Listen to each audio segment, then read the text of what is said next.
भाई इस वीडियो में हम बात करेंगे सीक्वेंसेस यानी मुख्तलिफ इकसाम की तरतीब के बारे में जो कि मैथमेटिक्स में इस्तेमाल होती हैं। अच्छा तो सीक्वेंस समझ लें कि एक ख़ास किस्म की फहरिस्त होती है इक़दार की। और भाई सीक्वेंस में महदूद या फाइनाइट इक़दार भी हो सकती हैं जिसमें सिर्फ मखसूस इक़दार शामिल होती हैं। जैसे फ़र्ज़ करते हैं कि ये सीक्वेंस एक से शुरू होता है और फिर इसमें मैं 3 जमा करती चली जाती हूँ। तो 1 जमा 3 हो गए 4, 4 जमा 3 हो गए 7 और 7 जमा 3 हो गए 10। तो भाई फ़र्ज़ कर लेते हैं कि इस सीक्वेंस में सिर्फ़ और सिर्फ़ ये 4 इक़दार ही हैं। तो ये हो गया हमारा फ़ाइनाइट सीक्वेंस। और भाई ऐसा भी हो सकता है कि सीक्वेंस में लातादाद इक़दार हों। मसलन ये सीक्वेंस शुरू करते हैं हम 3 से और फिर उसमें 4 जमा करते चले जाते हैं। तो 3 के बाद आ जाएगा 7 और उसके बाद आ जाएगा 11 और उसके बाद आ जाएगा 15 और बस ये सिलसिला चलता ही चला जाएगा हमेशा हमेशा के लिए। और इसी बात को ज़रा हम इन 3 नुक्तों से दिखा देते हैं। और भाई जब सीक्वेंस इस तरह का होता है जिसमें लातादाद इक़दार होती हैं तब उसको हम इनफाइनाइट सीक्वेंस का नाम दे देते हैं। अब भाई आगे हम जैसे जैसे सीक्वेंसेस के बारे में और जानते जाएंगे हमें मुख्तलिफ़ किस्म के अजीब व गरीब तरीके नज़र आने लगेंगे सीक्वेंस को दिखाने के लिए। लेकिन भाई इन सब को देख कर हमें घबराना नहीं है, क्योंकि चाहे वो कितने ही ख़तरनाक क्यों ना लगें, हमें मालूम है कि घूम फिर के बात असल में कुछ इस तरह के सीक्वेंसेस के बारे में ही हो रही होगी। लेकिन चलें थोड़ा थोड़ा करके इन तरीक़ों से वाकिफ़ होने की कोशिश कर लेते हैं। तो भाई ये जो सीक्वेंस है उसको हम फ़र्ज़ करें कि नाम दे देते हैं ए का। तो ये सीक्वेंस हो गया ए सब के, जहाँ के जो है वो 1 से 4 तक है। यानी जितनी इक़दार हैं ये के उसकी निशानदेही कर रहा है। अच्छा अब चूँकि हमारे सीक्वेंस को एक नाम मिल चुका है और हम के की मदद से उस सीक्वेंस की हर कदर की तरतीब भी दिखा सकते हैं, तो ज़रा इन सारी इक़दार को भी नाम दे देते हैं। तो ये हो गया ए सब 1 और ये हो जाएगा ए सब 2 और ये हो जाएगा ए सब 3 और ये हो गया हमारा ए सब 4। यानी भाई ये पहली इक़दार है इस सीक्वेंस की, ये दूसरी, ये तीसरी और ये चौथी। अच्छा अब अगर हम चाहें तो इस पूरी चीज़ को एक और अंदाज से भी लिख सकते हैं। मसलन इस सीक्वेंस में हम फंक्शन की शक्ल भी शामिल कर सकते हैं।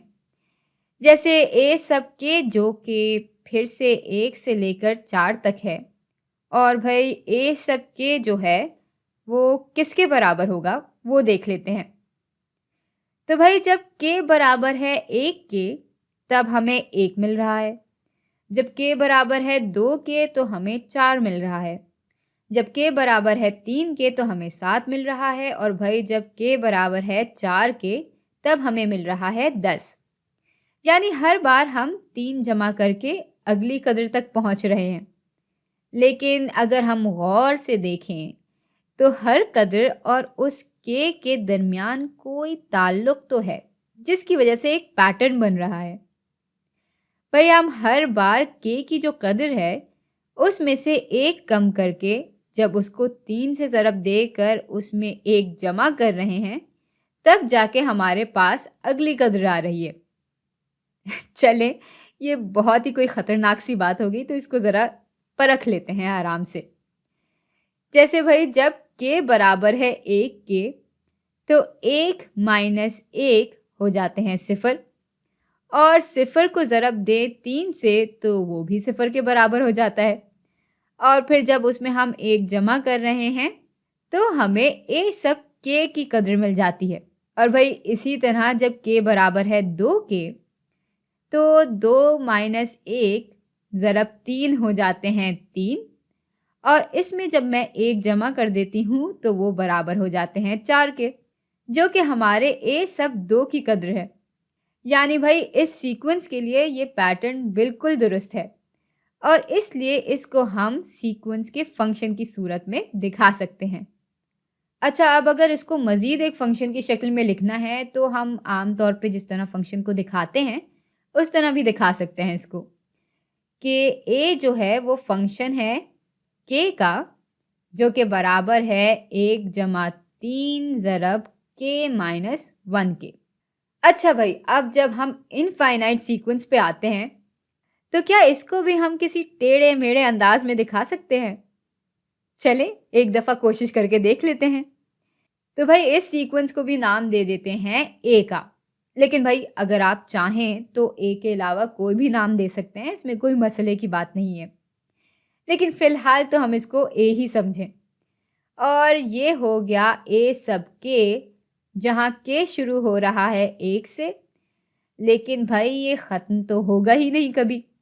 तो इसलिए हम यहाँ इन्फिनिटी का निशान बना लेते हैं। तो पहले की तरह इस कदर का नाम होगा ए सब 1 और इस दूसरी कदर का नाम होगा ए सब 2 और ऐसे ही आगे ये सिलसिला चलता जाएगा।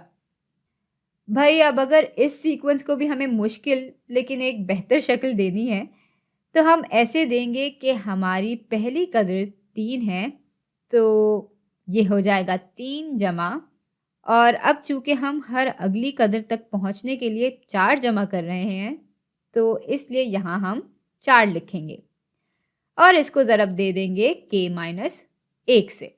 अच्छा, तो ये जो तरीका है इन सीक्वेंसेस को दिखाने का, इसको एक्सप्लिसिट फंक्शन यानी वाज़ेह फंक्शन कहते हैं।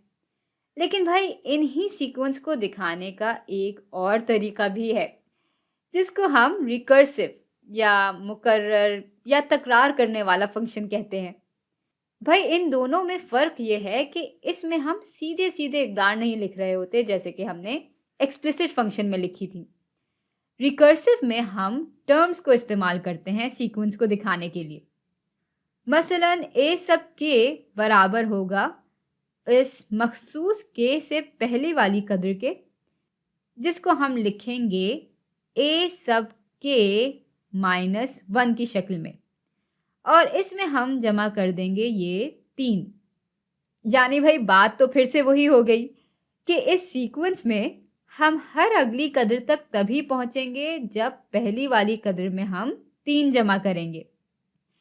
अच्छा, अब देखते हैं कि यही शक्ल क्या हम इस सीक्वेंस को दे सकते हैं या नहीं।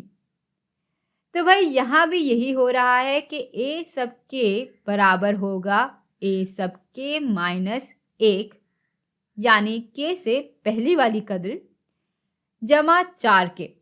और भाई ये 4 हमने इसलिए लिया हुआ है कि इस सीक्वेंस में हर बार हम 4 जमा कर रहे हैं अगली कदर तक पहुंचने के लिए।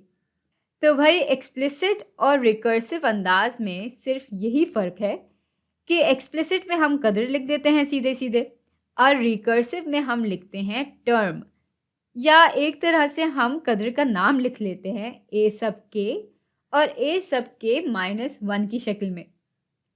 भाई अब बात यह है कि ज़रूरी नहीं है कि हर सीक्वेंस को इन दो तरह से दिखाया जा सके, लेकिन अगर हमारे पास इस तरह का एक ख़ास सीक्वेंस हो जिसमें हम एक मखसूस कदर बार बार जमा कर रहे हों अगली कदर तक पहुंचने के लिए, तब तो भाई इस सीक्वेंस को हम एक्सप्लिसिट और रिकर्सिव दोनों तरह से दिखा सकते हैं। और इस तरह का जो सीक्वेंस होता है जिसमें हम बार बार एक ही कदर जमा कर रहे होते हैं, उसको हम अरिथमेटिक सीक्वेंस कहते हैं। और भाई अरिथमेटिक सीक्वेंस के बारे में हम तफसील से बात करेंगे अपनी अगली वीडियो में।